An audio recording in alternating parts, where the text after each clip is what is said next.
Allah rene monsieur le maire en dari hande kam alatake a jotake babal mada e komi yidi yam goma kam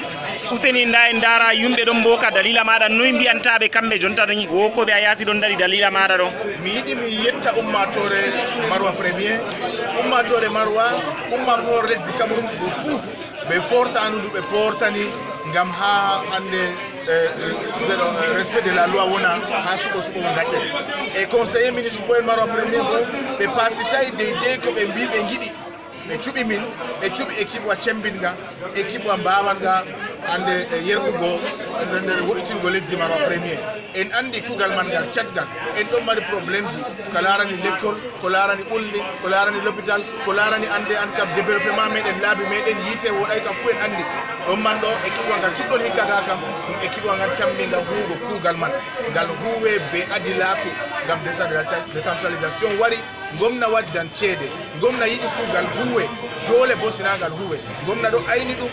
de kala ko be dokki min fu min yottina de ha ko be umri min e dum man do bo population bo sina latto population ma ga lattanga ta soje nga aynan on kebi salle de classe ha modon sina aynon no be nyibata on kebi undu ha modon sina ayndon dum mojo nyibata du e no mo nyibrindu on kebi labi sina andon de no lawol man hurata e onon man ben bo biyata ha conseil en modon gal secteur du modon nda ko min gidi ha patulami nda ko min gidi ha gurami ngam kambe man do bo be gadda dum ha commune ha nyande to conseil do wada min keba ben inscrire do kanjo wonte développement participatif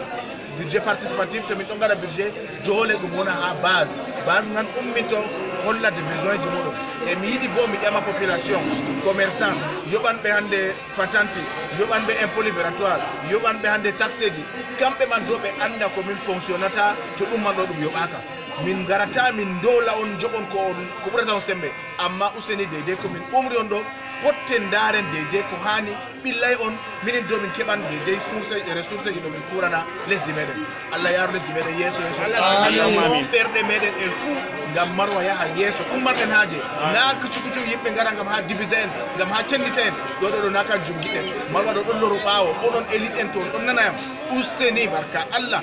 lore kakkilane lesdi meden dare no lesdi men wartile lesdi men do en accan ha juude budaje na tata en jabodo en daro yimbe yottibe haaje